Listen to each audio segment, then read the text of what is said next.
Welcome back to the Star Wars Newsnet Timeline Show. I am joined by Luke. My name is Tyler. Welcome back.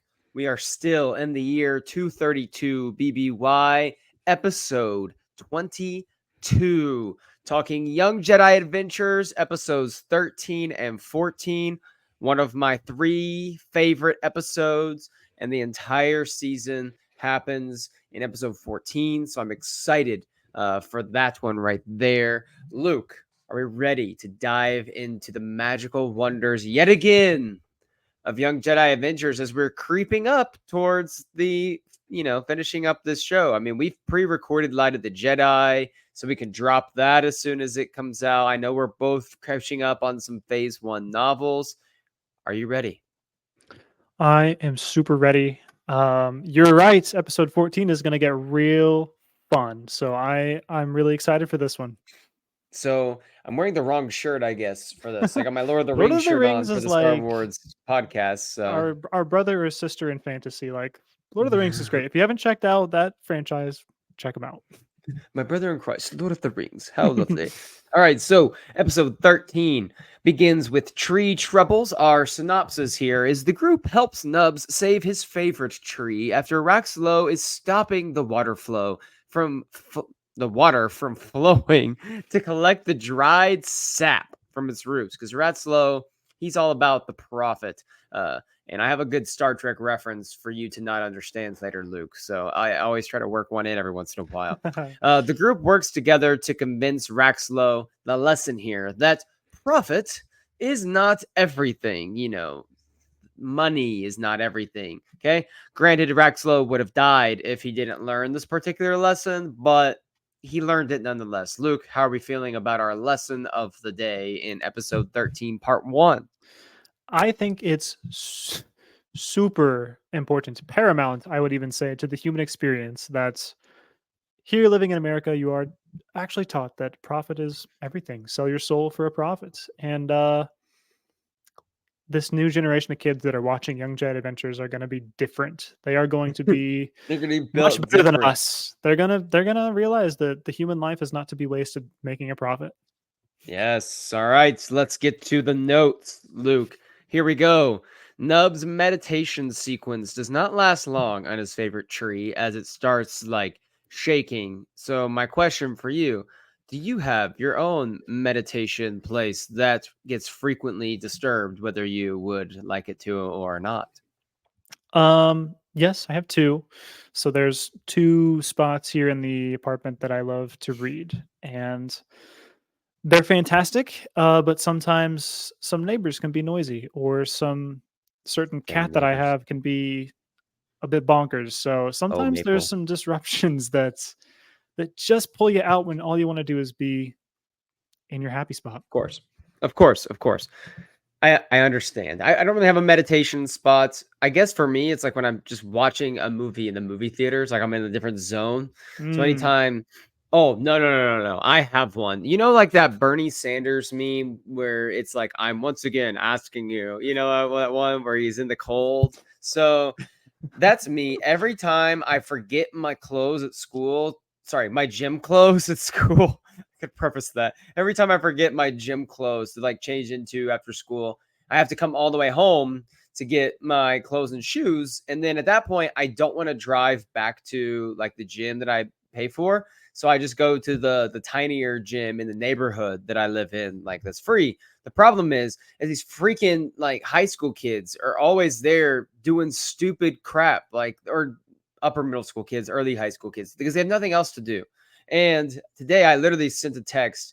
I was like to my roommates, I'm like, I am once again asking for an age limit to be placed on this neighborhood gym because I'm trying to use the flies machine, but I got Right. eight 15-year-olds just standing around it, one person at a time, doing 4 reps, and then they just sit there. It drives me insane because I'm in the gym. I'm like, I'm here to get stuff done. I have lots of stuff to do still.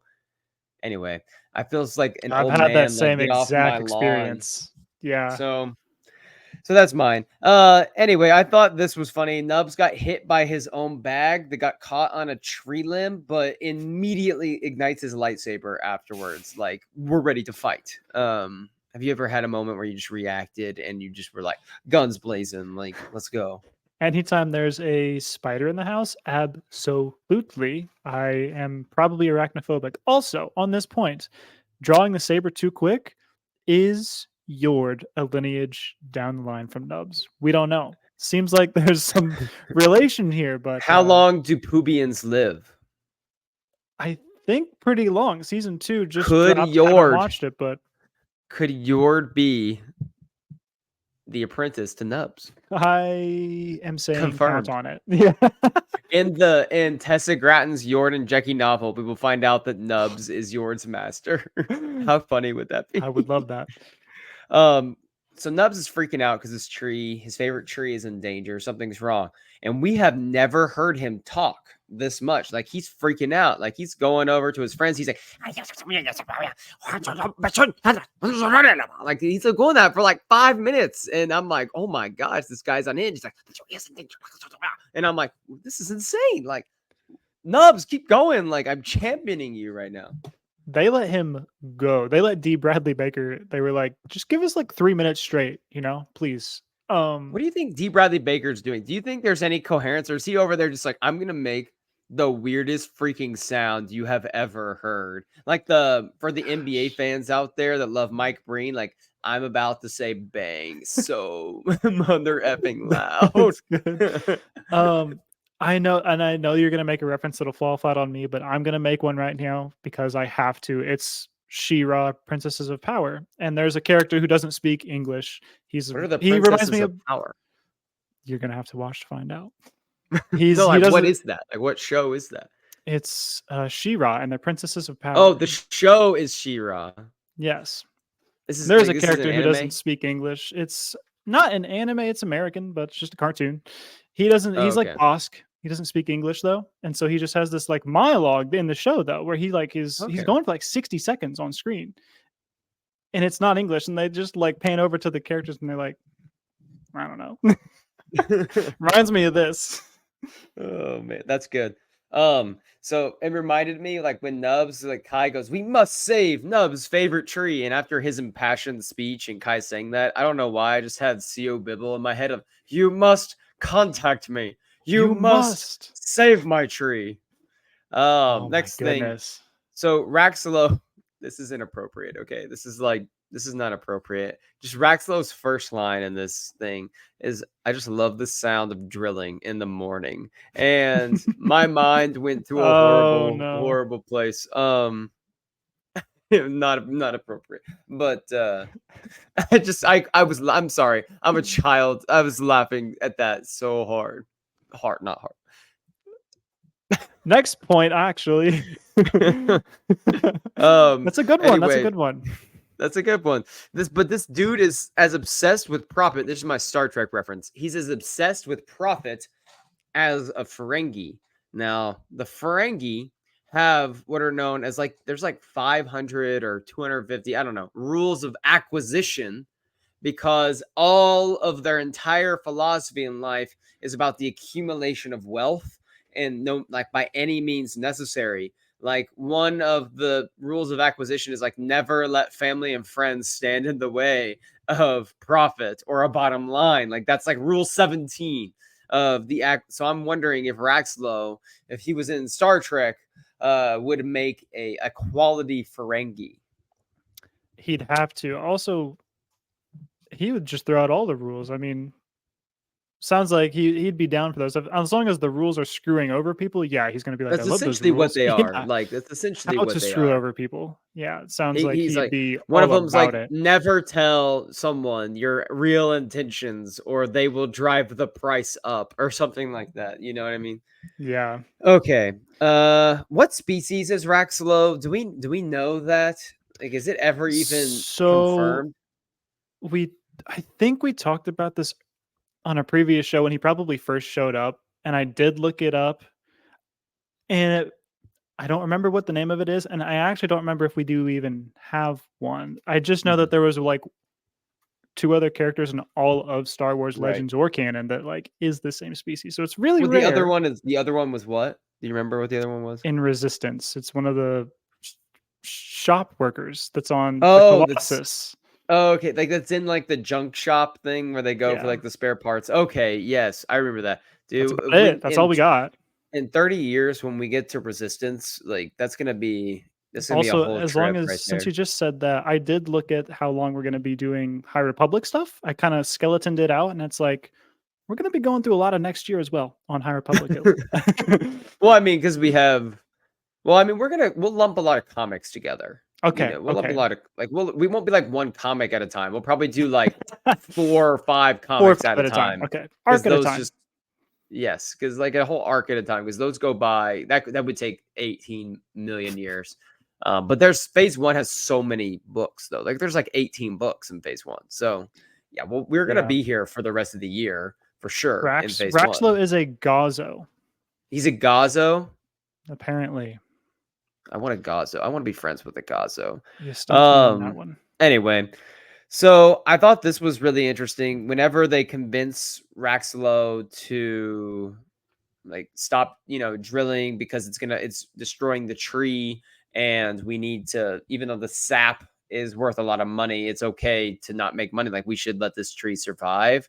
They had this moment where Kai says, like, breathe, just breathe. And it reminded me of The Last Jedi. And then the Force theme plays for a minute. And at the beginning of the Force theme is just a flute for a little while, which, reminds me of like Ray's theme, which, the flute of Ray's theme opening. And these are the things that sprinkle in where I just wonder how intentional that is, where they're going to throw like kind of a nod to Luke's lesson in Last Jedi, and then the flute plays, which he's teaching that to Rey.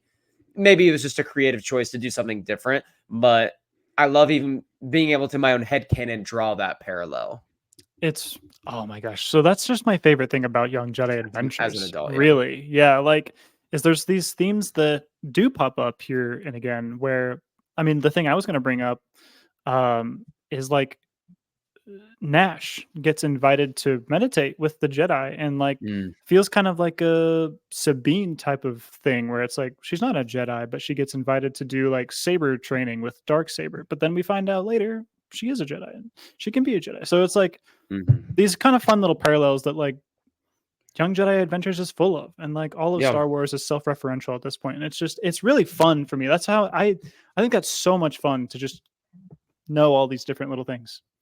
No, that's a good point. I love that.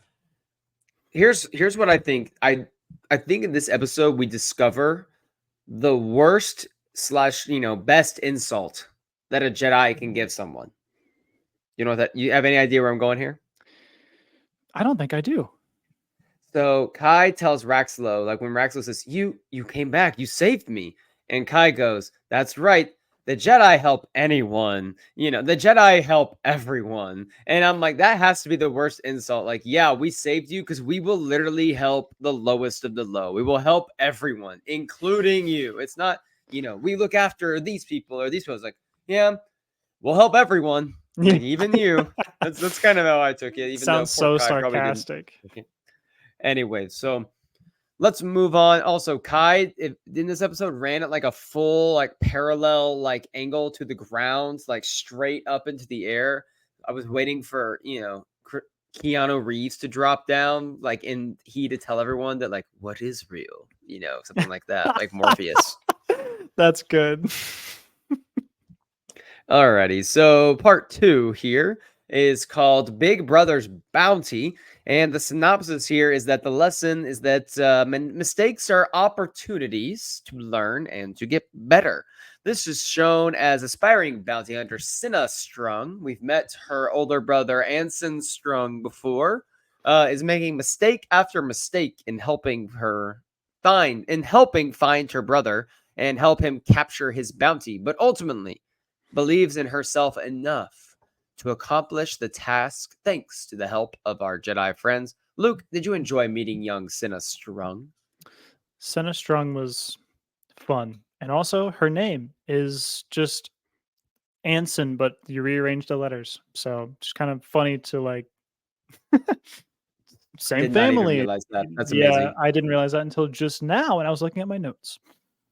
So I'm keeping a tab, like of a track here, a tally of how many different bands are playing at Haps Sap Tap.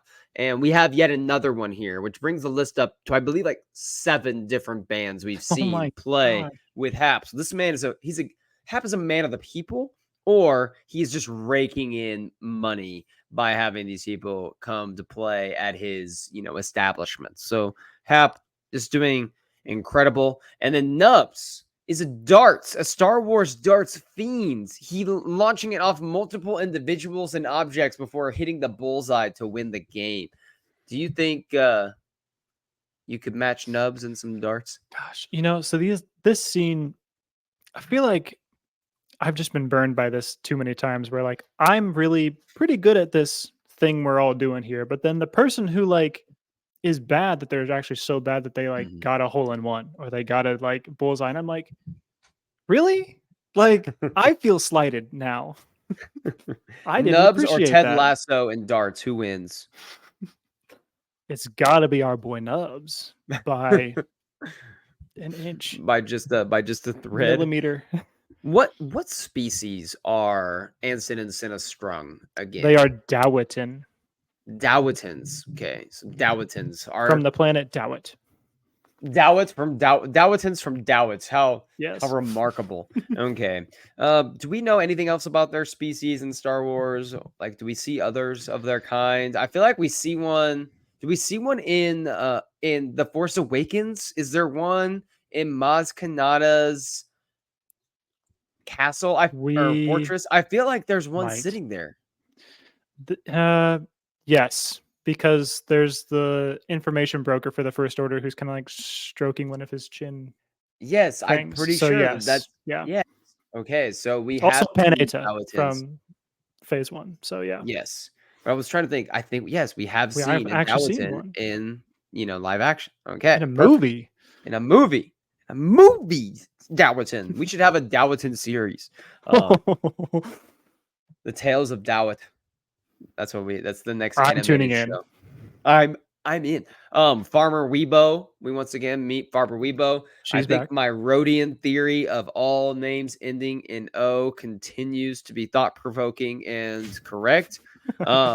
Anson's checking out some missing Burrogas. Luke, would you ever consider, having a farm with Burrogas? They seem to be giant creatures that might be more trouble than they're worth.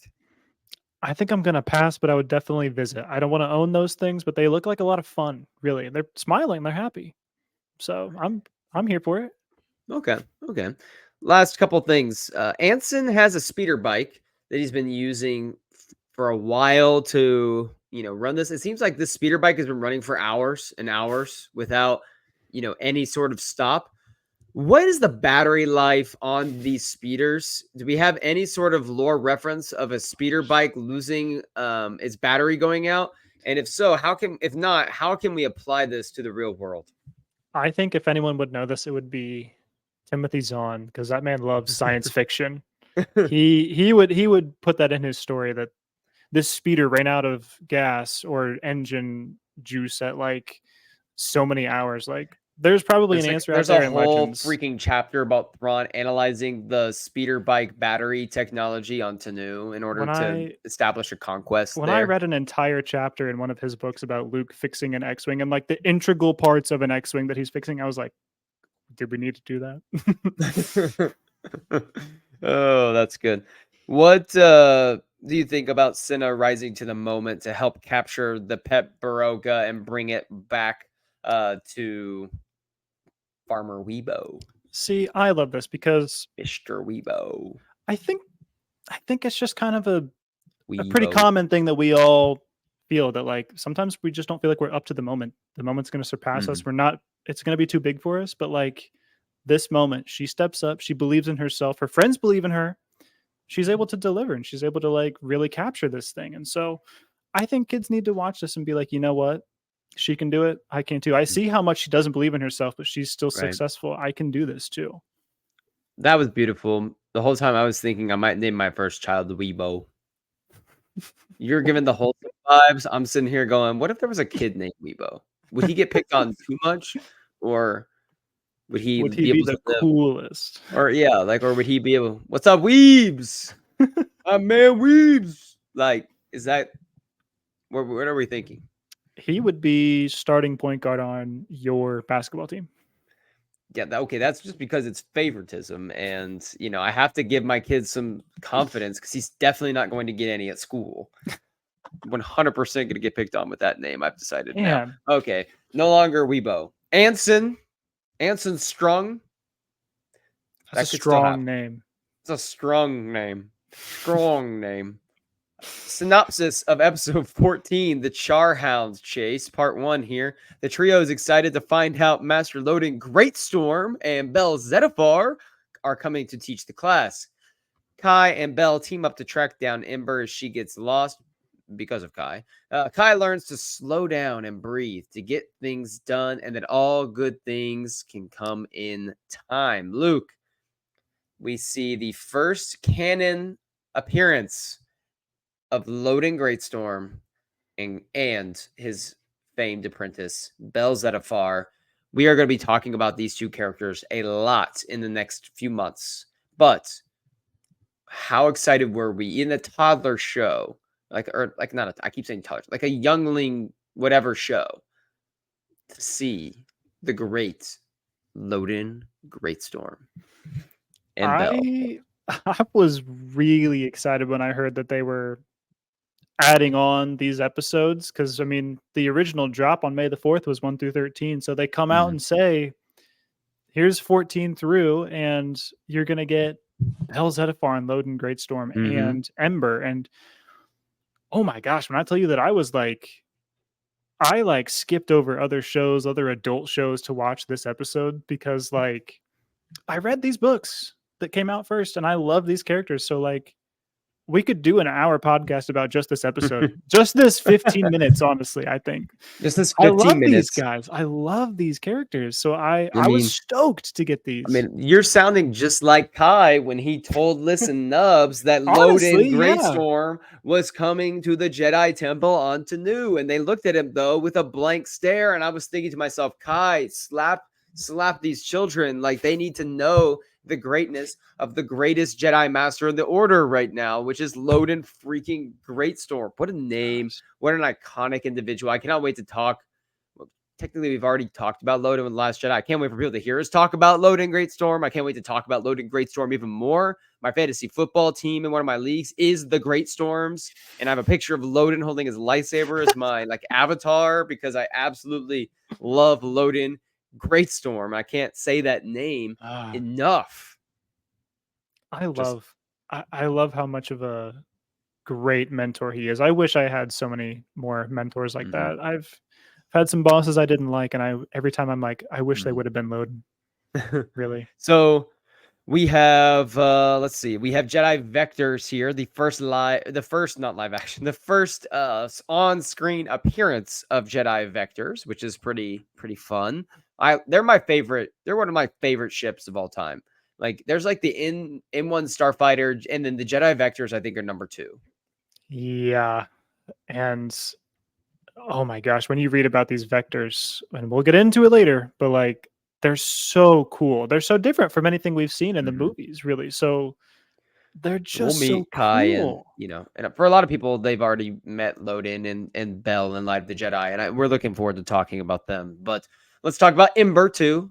Our best buddy, Ember. Just absolutely love Ember. Bell's Charhound pet dog that breathes fire when they're excited or angry, I guess. And Kai accidentally launches the stick that they're playing fetch with. So far, the Ember gets lost and confronts a giant Gangle, which we've talked about before. They are these massive, beastly creatures in the forest. And Kai, throughout this journey to find Ember, keeps making mistake after mistake, although it's allowing Bell to just appear to be like so freaking cool. Exactly. Yeah. Bell gets to really be emulating his own master here, which I thought was pretty cool. He's clearly like still a Padawan and an apprentice, but it's clear how good Loden is because he's passed on so many things so well to Bell that Bell can now really guide Kai in a fantastic way and get him through these emotional turmoil of like, well, I feel like I'm not a good Jedi, or I feel like I lost your Mhm. dog, and he's like, listen, we're gonna be fine. Like, calm down. We can get through Yeah. this. It's incredible how much he's gleaned from such a master. Mhm. So Here's something cool is that Bell or Kai was struggling with the heights of the tree and falling and not able mm, to stop himself, and Bell's the one that saves him. And we know from Light of the Jedi, we'll talk about, of course, but that Bell struggles with falling from heights and controlling exactly. himself and his fear. And so he's actually saving Kai, and little role reversal, a little parallel there. Um, Let's see here. Oh, this when Kai absolutely launches the stick on like the second throw as far as he can. This reminded me of one of my like good friends. His name's Logan that I used to live with, and we would play catch with the football. Like a group of us sometimes after work, we go throw the football around. And like you're playing catch, you're gonna warm up your arm a little bit before you just full send, right?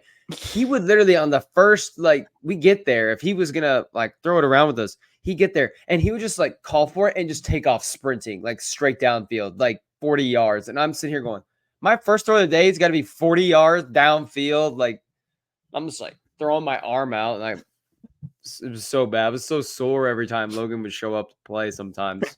Loved it. Every second of it was awesome. I miss being able to just like go play football with the guys, after work or something. But good Lord, like let a guy warm up every once in a while. And Bell's like, you just destroyed my dog on the second throw. You're wearing her out. Come on now.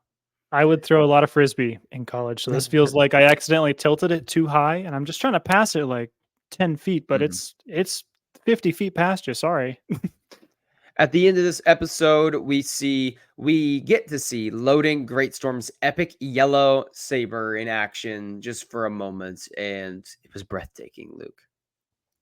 It is breathtaking indeed. I love that this character who's so unique and so pure has a yellow lightsaber. Mhm. It's like probably the first yellow lightsaber in canon it's not. It's one of the first yellow lightsabers we see in canon, but we also get Rey's yellow lightsaber too This is the at the first one we very see on end. screen. There we go. Oh, that's There we we can go with go. that. Let's go with that. So I just kind of love the like book ending right now that we have of Mhm, like first one and last one are these two mhm. really cool characters. I really hope there's a line in this episode where Belle tells Kai, "I really hope to have a Padawan someday, just like you." And I would just love if if Bell, ultimately survives the High Republic, stories, if they were to ever continue writing books with certain characters, if they were just to throw a Kai Brightstar in as an apprentice for Bell Zettifar someday, I think that would just be so cool to parallel this little kids show, but also bring Kai in some books, and we have Kai as this character, and like in the book series as well. I'm pre-ordering that book if that comes out. Smashing the pre-order button like right Give it now, to like me. like the meme for movies. I am so seated for this book. Like I am so seated. I'm simply two seated. 12 pre-orders for the Bell and Kai book, please. Something like that. By Part Charles Soule. two. Part two is creature comfort. We have a little list standalone episode here with RE, who is back with the Galactic Society of Creature Enthusiasts, with Luke is a proud monthly dues payer. Yes, Um, I and Ari's am. and Ari's back to scope out some new creatures. Ultimately, the lesson that is learned in this particular portion of the episode is that what's best for others and doing things around us is not always aligned with what we want. Sometimes we have to put our selfish ambitions aside to do what's best for someone or something else. This is demonstrated with Liz really wanting to take a creature home with her, but learning it was better off in its own habitat. Luke, I feel like it's always a nice time if we get this wholesome Liz episode with a creature, and of course Ari there to accomplish nothing. The dig at RE, but is it deserved? Yes. Uh, Ari will continue to catch strays on this podcast as long as I have anything to that's say about so it. funny. I love the lists centric episodes because I feel like she would be my Padawan, and I feel like Kai would be yours if we're like in this show.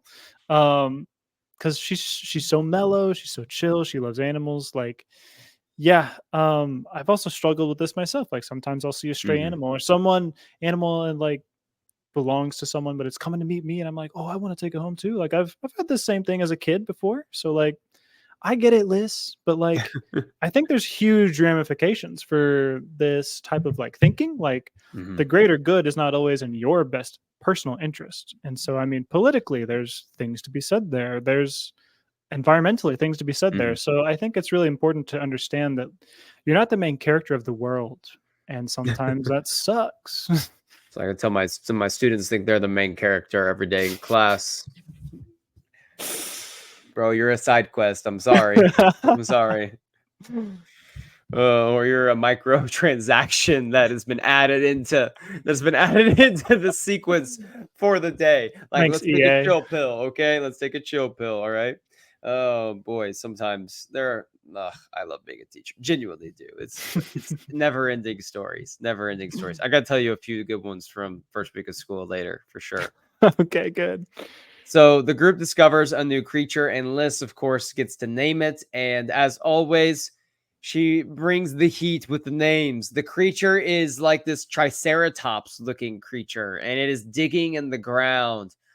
And of course, that means the name for this creature is Diggles. And it reminded me of the Wiggles. Did you ever watch the Wiggles as a child? I feel like I that was a was aware very of them. I kind of knew about them. I don't think I really watched much of them. I'm gonna send you the link to the Wiggles singing their iconic fruit salad song later, where you get a little fruit salad, yummy, yummy. Like that's like in my head forever as a child watching the Wiggles I at think Liz times. would be into that actually. Liz would watch the Wiggles for sure. She'd be all about the Wiggles. Her and Nubs would watch the Wiggles, while Kai would ignore the Wiggles. That seems to be the vibe I get from them. Basically, Liz is just trying to do everything for Diggles and not let him discover his own habitat and find Mama Diggles. And she really just wants to like kind of create this sense of he can't make it here without me, so I should take him home, which really isn't good for Diggles. Luke, have you ever had a situation in life where you really wanted something to happen? You knew in your heart of hearts that it wasn't or shouldn't happen, but you kept trying to like do little things to convince even yourself that, hey, this is actually the right course. For sure. I think when you get to be an adult, you've probably experienced a couple of those. I know that you could even relate it to like relationships sometimes where you're trying to Ooh. date someone that you think Ooh. you really want it to work. You really do, but it's not a good one for you. So like there's just been some times where you've got hard ones that you have to live through and you Preach. gotta live them down. So We we've have been there, Liz. preach like just keep preaching, Luke. Just keep preaching. Just keep preaching. And anyways, that's why I'm saying don't sell yourself for profit. What just happened? So Roxlow. I've got a bad feeling about this from this episode, which I thought was fun. Always good to get a little nod to the movies with an eye. Got a bad feeling about this. Mm, Ultimately, Liz gets it all figured out though, and returns Diggles to Mama Diggs, and we're happily ever after. And it's a nice end to the pod this week, I think, with a little Liz standalone action. oh, yeah. And I think I have down that she named that creature Diggles, but like the species was a Mardosh, is what they ended up naming it. Like She gave that one she his gave name the was name to Diggles. Diggles, but the Yeah. species is now the Mardosh. I guarantee you, E3 had nothing to do with the naming. Like he had nothing to do with the naming. He had no idea what to do, and some other person came up with the name. He contributed nothing. This droid's got to go. We need someone else. We need you. You should be the leader of the Galactic Society of Creature Enthusiasts. That's what we need. We need I would someone love that we actually. need someone to strongly, boldly go with these like children to lead the GES. CG group into the future. And I vote you, Luke. If Beaumont Kane is going to write The Rise and Fall of the Galactic Empire, I'm going to write The Galactic Creature Guide. That's actually beautiful. So thank you everyone for joining us this week for the timeline show. It's a nice time to just kick back and talk about the latest piece of canon material. Next week we'll be still in the year 232 BBY, talking about episodes 15 and 16 of Young Jedi Adventures for episode 23. We're recording this before the Thursday Star Wars Newsnet live show, but go ahead and tune into that if you haven't yet for 5 spicy takes that I give about D23 from last week, and Luke and Jay will have to react to these takes using a system in which Luke is not aware of yet, and he will become aware of in about approximately 49 minutes. So Luke is going to be very excited when he finds out what he gets to do this evening. I am super excited about that. And then Monday, the Monday show comes out here in a couple days after you're listening to this.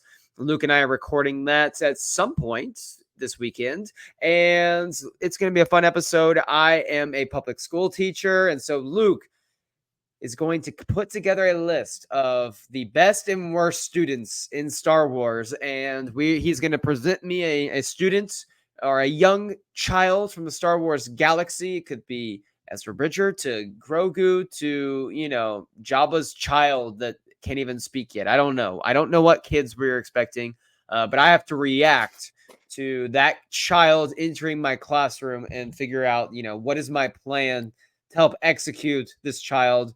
And I cannot, unfortunately, take the pass him off to the other teacher down the hall approach. We have to come up with our own strategy. So I'm excited for that. Make sure you check out Star Wars Newsnet for all of your Star Wars news. Check us out on Apple and Spotify if you're an audio listener at Star Wars Newsnet. If you're watching here on YouTube, we appreciate you. Drop a comment and let us know what you think about this week's timeline show. And we will see you next week. Luke, we are all the Republic for light and life, my friends. Thank you for joining me. We will see you all next Saturday.